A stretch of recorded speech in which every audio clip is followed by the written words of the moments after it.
Welcome back.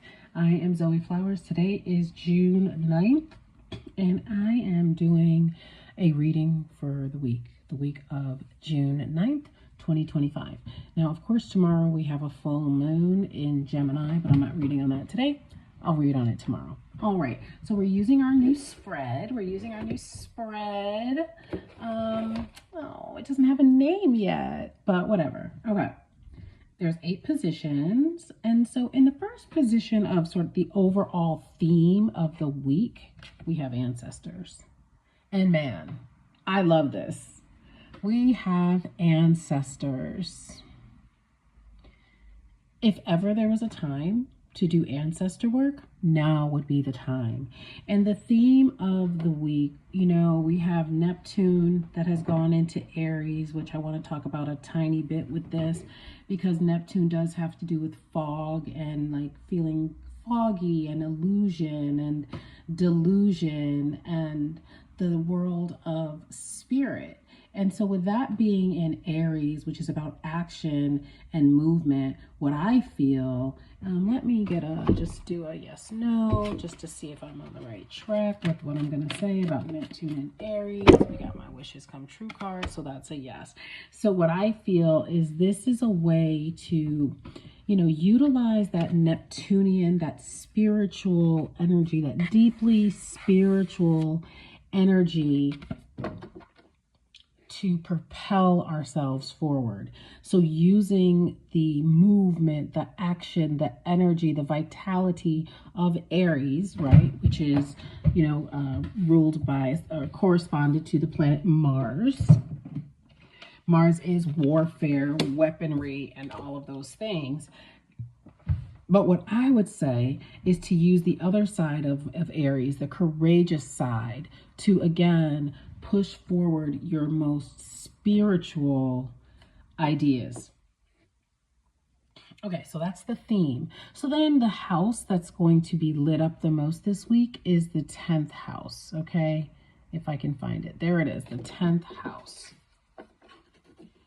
So with this theme and with this house, this also makes me feel like the ancestors are helping with, I feel like, even though this is a new spread, the first and the second positions correspond to each other.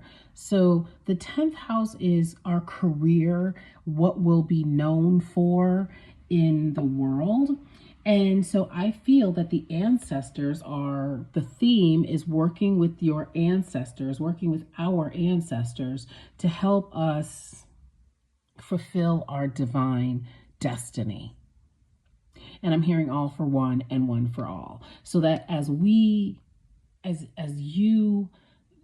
step into your authenticity, as you step into your protection, whatever the protection is from your ancestral lineage, not only will that help the ancestors on the other side, because they are enlivened when we are enlivened, but it will also help you to be more in alignment and to make the changes that we want to see in the world. So again, working with our ancestors. In the challenge position, I have the Devil card in reverse. Again, corresponding back to this theme of the ancestors and this theme of spirituality. When the devil is in reverse, it has to do with revelation, but it also has to do with reclaiming power and your independence from the things. When it's in the upright, it's about like, it can be substance abuse. It's about, addictions and things like that. But this is a week to start overcoming that. Oh, and let's put a pin in that full moon in Sagittarius tomorrow, because, full moons are all about releasing. And Sagittarius is about going to that next level, taking a leap of faith. It's also a deeply spiritual sign. So this week there's some kind of like working with, or I would say paying attention to the high priestess energy or our intuition, working with the light and the dark, what's known and what's unknown this week can help us to release and reclaim our power. And again, this goes back to the ancestors, our ancestors helping to, what I'm hearing is, guide us out of the tunnel, guide us out of the darkness. Now, as far as the remedy position, we have Oracle. So the remedy to the challenge, right?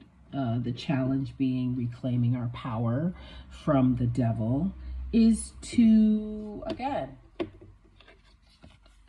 tap into our own spirituality, maybe divination, right? Maybe getting an oracle reading or doing oracle readings yourself. Or, I mean, if you're not into the spiritual aspect, the oracle, therapist could be looked at as an oracle. A life coach could be looked at as an oracle. So this is a card of getting help. There was another card that had to do with getting help as well, not being too ashamed to ask for help. Oh, that was my other deck that I was doing something else today. So not being afraid to ask for help, especially with that 10th house being lit up, that 10th house being career. Like if we're feeling stuck, again, working with our ancestors to help us step into our divine destiny, to help us release any addictions that we have. Finding somebody that can help us, an oracle to help us. So it's like we have our ancestors on the other side to help us, and then we have an oracle here in human form to also help us, be it a life coach, be it a spiritual teacher, etc., etc. That is the remedy for stepping away from that devil energy and stepping into that high priestess energy. Wow, that's really, really lit. The shadow work for this week, we have emotional intelligence. So again, making sure that our emotions are balanced, making sure that we're listening to understand and not to respond.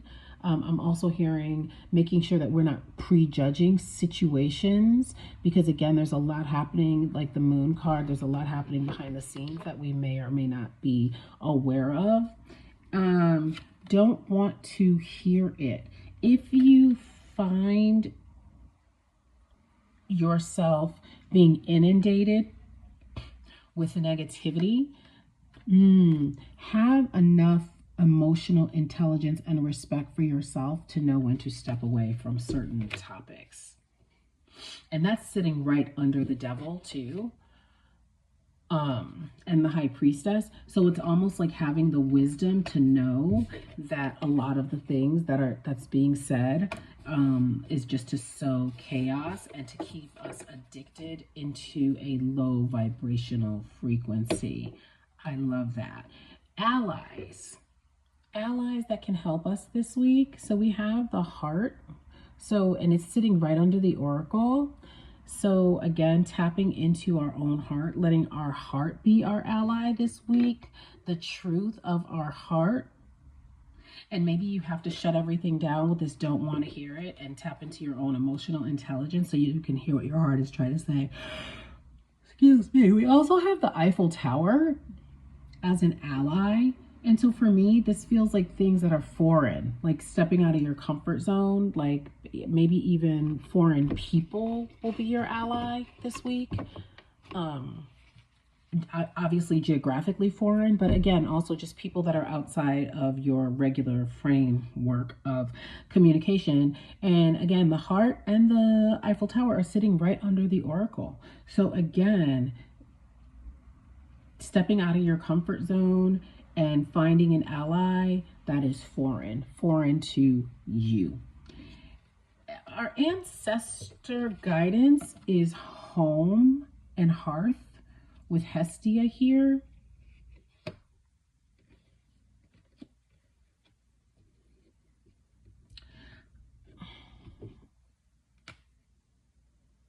Okay, I got the sort of truth.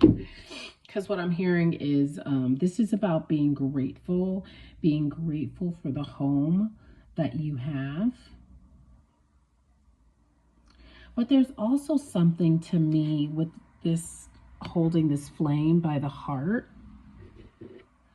And we have the heart here. And that full moon in Sagittarius. Sagittarius is a fire sign. It's also like learn how to light your internal fire. And it's also like thinking of home and being grateful for home as the body, home being the body, being grateful for the body that you have. It took a lot for you to get here. We willed you into this incarnation, we being the ancestors. Okay, it's so funny because the ancestor guidance is sitting right under the ancestor card.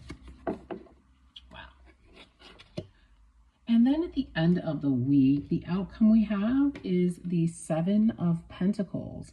And so this really is about rewards. This is about making progress. This is about being patient. And so perhaps you're coming to the end of the week feeling that, either feeling more patient because you've done this work this week, or you're actually seeing some progress from the work that you've done. Okay, this is what I have for you. I hope it resonates. Let me know. I'll see you soon. Bye.